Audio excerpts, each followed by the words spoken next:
Very good morning, dear students. So, previous class, I hope that you understood the cash flow statements. So, you identify the different activities, correct? Investing activities, financing activities, operating activities. Okay. So, this video, we are going to discuss how to do cash flow from operating activities. Okay. So, here there are two formats for operating activities are available. So, there are one is a direct method and indirect method. The direct method reports all cash receipts and cash payments from operating activities. The indirect method reconciles from net income to net cash provided by operating activities. Okay.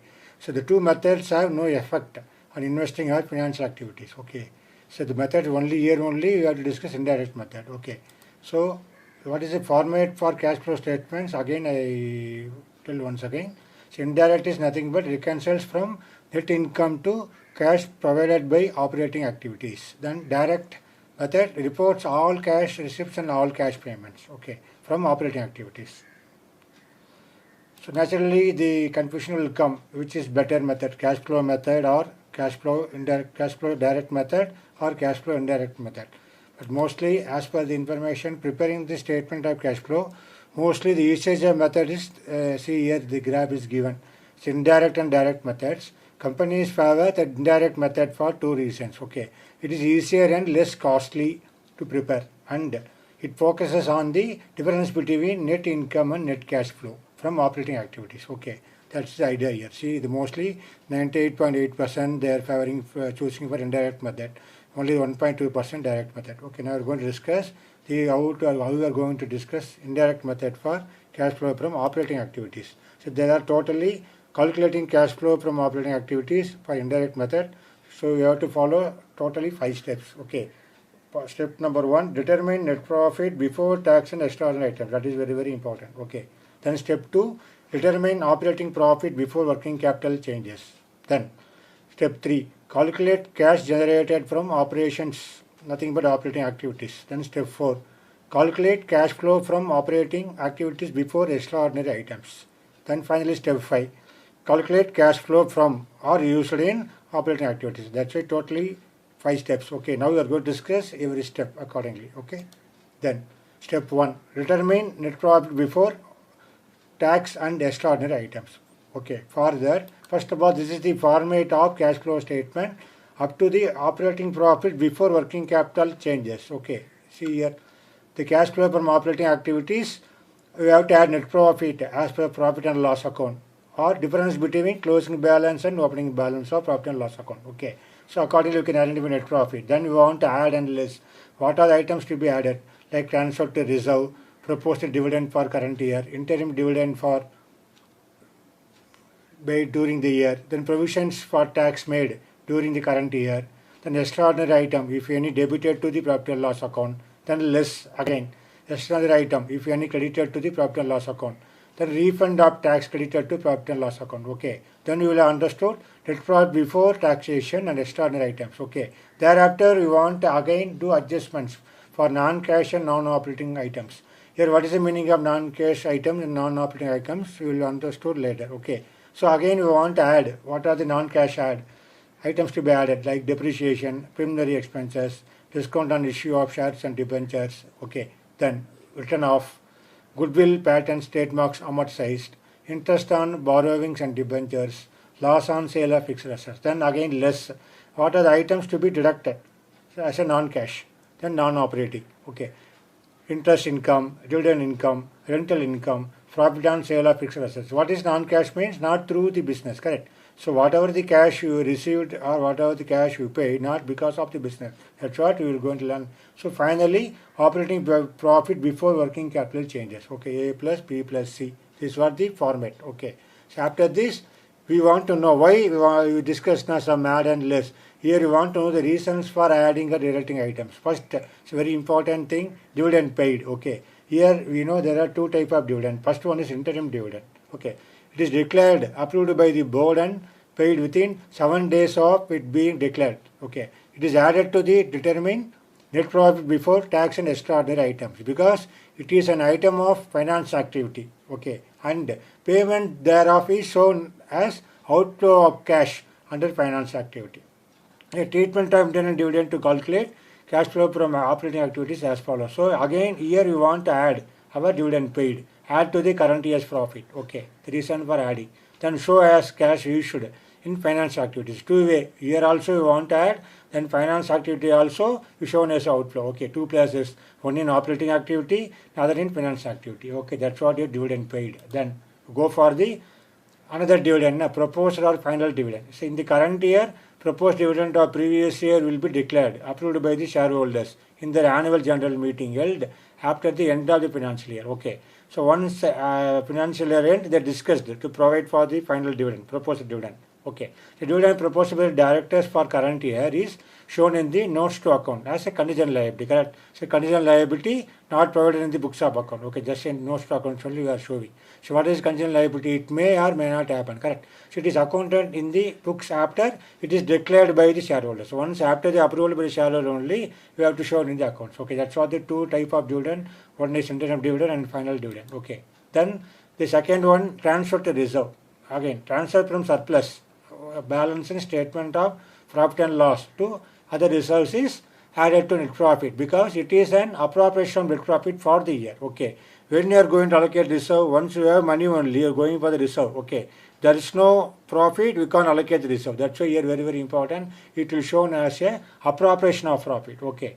Then increase in general reserve. One of the example for general reserve. Okay. As a increase in general reserve, you have to add to net profit for the year to determine net profit before tax and extraordinary items because it is appropriated out of surplus. Okay, that is the idea. Then the provision for tax, the third one.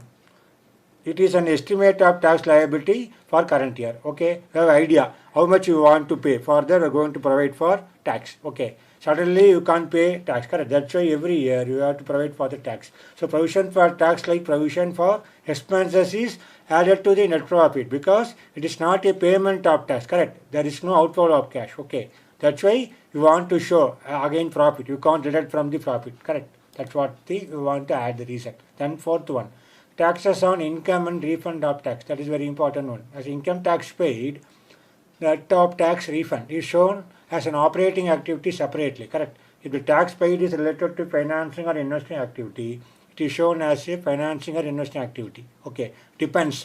The tax is paid based upon financing, you want to show in finance activity. Or investing activity, you want to show in investing activity. So for example, if a piece of land is sold, the company gains, correct? So income tax on gain is identified with investing activity, correct? It is coming under investing activity. And it is shown under investing activity. Similarly, a company pays dividend tax when dividend is paid the shareholders, correct? So income tax you have to pay dividend tax. So income tax so paid is identified with the finance activity, correct? And it is shown under the finance activity. That's why here it's very, very important. According to income tax payment coming under three activity. One is operating activity and finance activity and investing activity. According to the transaction, we want to identify. But here in operating activities, income tax paid you have to add. Okay. Then the fifth one, very, very important. What is the meaning of extraordinary items, expenses? What is extraordinary items? Shown as expenses, the statement of profit and loss are added to net profit. So, but towards the end, it is deducted to compute cash flow from operating activities, correct? If it is related to operating activity. In case does not relate to operating activity, but either maybe investing or finance activity, it is deducted from that respective activity. That is the idea here, extraordinary items, okay? Then, according to extraordinary items, income point of view, again extraordinary items shown as income in the statement of profit and loss, correct? Are deducted from net profit. But towards the end, it is added to compute cash flow from operating activities. Here you want to add extraordinary items income if it is to be classified or shown as operating activity. Otherwise, in case it is related to either investing or financing activity, it is added to that activity. Okay, that's what it's according to situation you want to be to add whether operating activity or financing activity, okay, or investing activity. Then we are going to discuss step 2, determine operating profit before working capital changes. Here, net profit before tax and extraordinary items is adjusted for non-cash and non-operating items. Here we are going to discuss what is the meaning of non-cash. Okay, so whatever the non-cash already is debited to the our profit and loss account, correct? As a non-cash expenses means what? Don't involve payment of cash, correct? It is not involving payment of cash. Just you want to show in your profit and loss account. For example, depreciation, amortization of goodwill like that, and bad debts. Okay, bad debts and recovered debtors, correct? Then provision for doubtful debts you are going to provide. Okay. So what for all these non-cash expenses, you're going to calculate for operating activities here. You want to add to net profit for non-cash. Similarly, your non-cash income.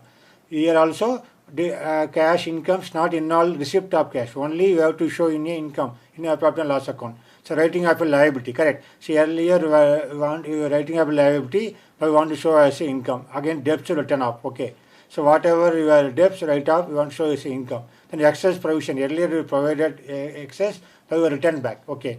All these three examples of non-cash non-cash incomes here, you want to deduct it from net profit, correct? That is the idea here. As a cash expenses, again you want to add. Earlier debited, here you want to add. Here earlier credited, you want to deduct it, correct? You don't want to show as a income. That is the idea here. Then non-operating expenses and losses. Similarly here, what is non-operating expenses and losses? Which are debited to statement of profit and loss are not incurred on operating activities of the enterprise. Okay, that's what, not related to the business. So what are the examples? As you already discussed in our accounting ratio, correct? Interest on long-term borrowings, discount or loss on issue of debentures written off. Then goodwill or patents or copyright amortized. Then loss on issue of debentures written off, correct? Then loss on sale of fixed assets. So all are, you want to add it to the net profit. Okay. Similarly, our non-operating incomes and gains. Here also, so those incomes and gains that are not earned from the operating activities by the enterprise, correct? So gain or profit on sale of fixed assets and investments. The examples of non-operating income and gains. Then interest or rent or dividend received. So all these things here are going to deducted from net profit before tax and extraordinary items. Here non-operating incomes are going to deduct. Non-operating expenses are going to add. Okay. Then moving for step 3, very important thing, calculate cash generated from operating activities, correct? So what is our operating before working capital changes? We want to adjust changes in working capital. You know already what working capital means, nothing but current assets less current liabilities. Okay, how we are going to adjust? It's a very important thing. So decrease in current assets and increase in current liabilities, we want to add it in our inflow of cash. Nothing but inflow of cash. Similarly, opposite. See here, increase in current assets and decrease in current liabilities are deducted. Indicate our outflow of cash. That should be very, very important thing. Okay. Accordingly, you give the effect of this. What is the effect of changes in current assets and current liabilities? Here, see, increase in current assets leads to a decrease in cash and cash equivalents. Similarly, opposite. Decrease in current assets leads to an increase in cash and cash equivalents. Okay. That's what increase in current liabilities lead to an increase in cash and cash equivalents. Here opposite, what is the effect? As a decrease in current assets, naturally, decrease in current liabilities leads to a decrease in cash and cash equivalents. Okay, increase in current assets, our liability, increase in current liability leads to an increase in cash equivalents. A decrease in current assets, similarly, decrease in current liabilities lead to decrease in cash and cash equivalents. That is the idea here. Okay, then keep in memory, very, very important. Okay, so net increase in working capital, current assets minus current liabilities other than cash and cash equivalents implies that more cash is invested in working capital, thus decreases the cash flow from operating activities. Then similarly, the exact opposite, net decrease in working capital other than cash and cash equivalents implies that less cash is invested in working capital, thus increases the cash flow from operating activities. Okay, then step 4. To calculate cash flow from operating activities before extraordinary items, correct? So cash generated from operating activities, step 3 is adjusted as follows. Okay, so income tax paid, nothing but net of refund is deducted from cash generated from operations. If it is not related to investing or finance activity, that's what discussed earlier. Okay, if income tax relates to the investing or finance activity, it is not deducted from cash from operation. It is deducted from the related activity like investing or financing activity, correct? If the amount of tax paid is not given, it can be calculated by preparing provision for tax account. Then finally, our step 5, calculate cash flow from or used in operating activities. So you want to add or deduct extraordinary items. Okay, so what is extraordinary items are added or deducted from cash flow from operating activities before extraordinary items if related to operating activity. Okay, the amount after adjustment is finally we call cash flow, or it may be inflow or outflow from operating activities.